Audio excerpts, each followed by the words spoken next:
Right now, without changing anything, I want you to notice how you are sitting. Where are your shoulders?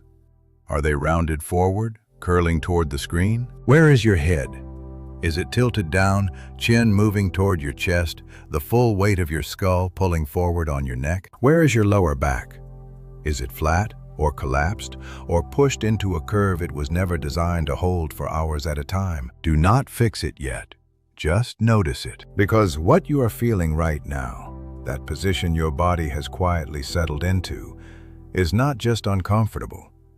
According to researchers at Columbia University, the Karolinska Institute in Sweden, and the Department of Neurosurgery at New York Presbyterian Hospital, the posture you hold for most of your waking hours is actively reshaping your spine, compressing structures in your brain's blood supply, altering your hormonal output, and measurably reducing your cognitive performance. Not eventually, right now, while you sit. Most people understand that bad posture causes back pain. That is the beginning of the story, not the end of it. The end of the story involves changes to your prefrontal cortex, your cortisol levels, your intervertebral discs, your vagus nerve, and your long-term risk of neurodegenerative disease. And it begins with a position most people hold for 6 to 10 hours every single day. Today I am going to walk you through exactly what is happening inside your body at this moment. Structure by structure, system by system. Because the damage is silent. It does not announce itself with sharp pain. It accumulates quietly over months and years in places you cannot see and in ways most doctors are not trained to connect to posture. Until you understand the mechanism, you cannot protect yourself from it. Let us start with the spine, because the spine is where the cascade begins. Your spine is not designed to be straight. It is designed to be curved. 3 natural curves, one in the neck called the cervical lordosis, one in the mid-back called the thoracic kyphosis, and one in the lower back called the lumbar lordosis, work together as a shock-absorbing system. When you stand or sit with correct spinal alignment, these curves distribute the mechanical load of your body weight evenly across the vertebrae and the intervertebral discs sitting between them. The system is elegant. It is also extremely sensitive to disruption. When you sit in the collapsed, forward-leaning posture that modern chairs and screens encourage, all 3 of those curves are altered simultaneously. The lumbar lordosis flattens or reverses. The thoracic kyphosis deepens. The cervical lordosis straightens as the head moves forward. And the intervertebral discs, the cartilaginous cushions between each vertebra that absorb compressive load and allow spinal movement, begin to experience pressure they were not designed to sustain. A 1999 study by orthopedic surgeon Alf Nackhamson, which has since become one of the most cited papers in spinal biomechanics, measured intradiscal pressure across multiple body positions. Standing upright produced a baseline pressure of approximately 100 units in the lumbar discs. Sitting in a slumped forward posture produced 185 units, nearly double the load. Over hours of sitting, this sustained excess pressure initiates a process called disc degeneration. The nucleus pulposus, the gel-like interior of the disc that provides cushioning, loses hydration and volume. The annulus fibrosus, the tough outer ring, develops microtears. The disc thins. The space between vertebrae narrows. Nerves that exit the spine through these spaces begin to experience compression. This process is not dramatic on any single day, but it is cumulative in a way that is almost perfectly invisible until it becomes symptomatic. A 2015 study published in the Spine Journal used MRI imaging to measure disc height in office workers before and after a standard 8-hour workday of predominantly seated work. Participants showed measurable reductions in lumbar disc height at the end of the day compared to the morning. Not over years. On a single workday, the discs were compressing, losing fluid volume, and partially recovering overnight. In younger, healthier spines with good posture, the recovery was more complete. In older subjects and those with pronounced forward head posture, the recovery was less complete. The deficit carried forward, day after day. Once this structural change occurs in the bones and connective tissue, it does not reverse passively. It requires active intervention. But the cervical spine is not just a structural column. It is a highway. In a neutral, balanced position, with the ears directly over the shoulders, the cervical spine supports that weight efficiently with minimal muscular effort.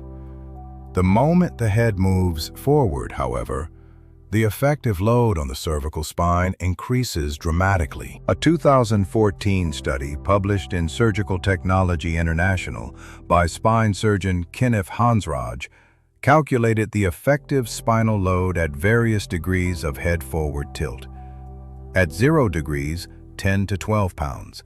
At 15 degrees, 27 pounds. At 30 degrees, 40 pounds. At 45 degrees, 49 pounds. At 60 degrees, 60 pounds. 60 pounds. On a structure designed to carry 12.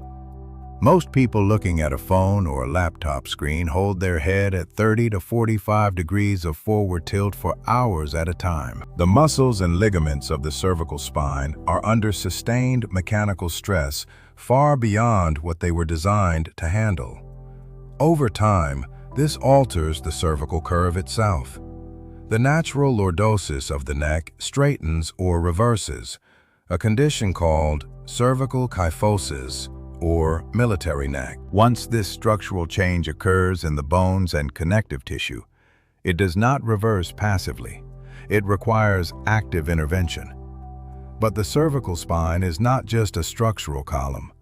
It is a highway. The vertebral arteries, which supply blood to the brainstem and the cerebellum, run through foramina in the cervical vertebrae on their way to the brain.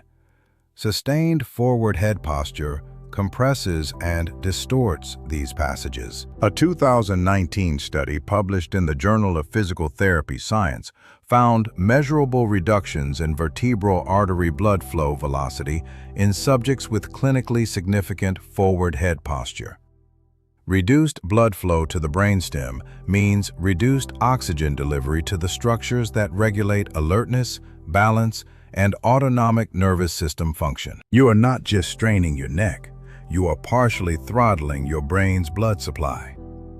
The vagus nerve runs alongside the cervical spine on its journey from the brainstem to the abdominal organs. It is the primary conduit of the parasympathetic nervous system, the system responsible for rest, digestion, immune regulation, and emotional recovery from stress. Compression and distortion of the cervical structures through which the vagus nerve passes reduces vagal tone. Low vagal tone is associated with increased inflammatory markers, impaired heart rate variability, higher baseline anxiety, and reduced capacity for emotional regulation. A 2020 review in Frontiers in Neuroscience confirmed the relationship between forward head posture and measurably lower vagal tone. Your posture is affecting your nervous system's ability to calm itself. Every hour you sit in a collapsed forward head position is an hour your parasympathetic system is being structurally suppressed. Now let us talk about the brain directly. Because the most surprising findings in posture research in the last decade are not biomechanical. They are psychological and neurological. In 2010, social psychologist Amy Cuddy at Harvard Business School published research showing that body posture directly influences hormonal output. Subjects who sat or stood in expansive, upright postures for 2 minutes showed a 20% increase in testosterone and a 25% decrease in cortisol compared to baseline. Subjects who held contracted, collapsed postures showed the opposite pattern, decreased testosterone and increased cortisol. The study became famous and controversial, but the core hormonal finding has been partially replicated in subsequent research. A 2017 meta-analysis in Psychological Science reviewing 55 studies on posture and psychological state, found consistent evidence that upright posture is associated with more positive affect, higher energy, and lower self-reported stress compared to slumped posture. The mechanism appears to involve proprioceptive feedback. Your brain receives continuous input from the mechanoreceptors in your muscles, joints, and connective tissue about the position of your body in space.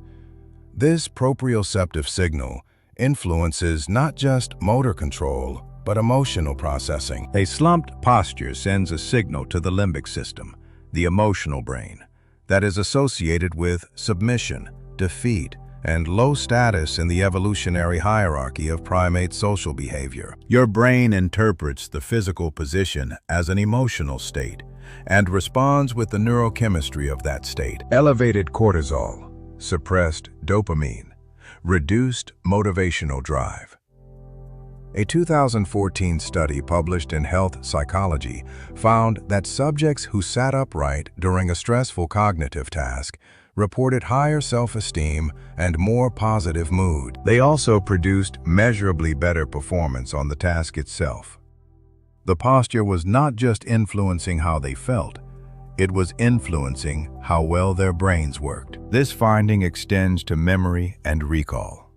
A 2017 study in cognition found that subjects in upright postures retrieved more positive memories and showed faster access to confident cognitive states than subjects in slumped postures. The physical position was acting as a context cue for the brain, priming specific neural networks associated with capability and competence versus those associated with helplessness and withdrawal. The oxygen dimension is one almost nobody talks about, and it may be the most immediately relevant finding for anyone who works at a desk. When you sit with rounded shoulders, the rib cage compresses. A 2012 study in the journal Biofeedback found that slumped posture reduced respiratory capacity by approximately 30%. Not marginal. Nearly a third of your breathing capacity disappears when your rib cage collapses forward. Your brain consumes 20% of your body's total oxygen, despite representing only 2% of your body weight. A 30% reduction in respiratory capacity means less oxygen for neurometabolism, reduced cognitive performance, and increased mental fatigue. This is why the post-lunch cognitive slump so many desk workers experience is not simply about food. It is hours of collapsed posture accumulating an oxygen deficit that manifests as brain fog and the desire to close your eyes. Here is what you can actually do about it. Because understanding the damage is only useful if it points toward a correction. The problem is not that you sit, it is how you sit and for how long without interruption. A 2018 study in applied ergonomics found that 2-minute movement breaks every 30 minutes reduced lumbar disc pressure, improved vertebral artery blood flow, and self-reported cognitive clarity. 2 minutes. Every 30 minutes. The threshold for measurable benefit is not high. Correct seated posture requires 3 things simultaneously.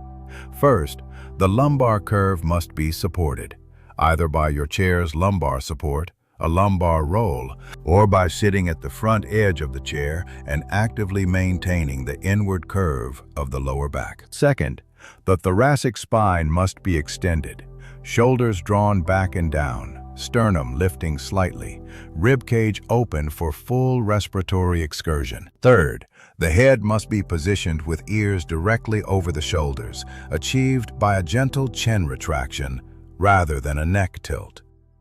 These 3 positions together restore the natural spinal curves and reduce intradiscal pressure. Open the rib cage for full respiratory capacity.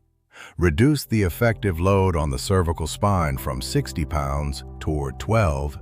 Restore vertebral artery blood flow and shift the proprioceptive signal reaching your brain from one associated with defeat to one associated with capability. Sit up, not rigidly, tall. Let the curves of your spine do what they were designed to do. Pull your shoulders back until your chest opens.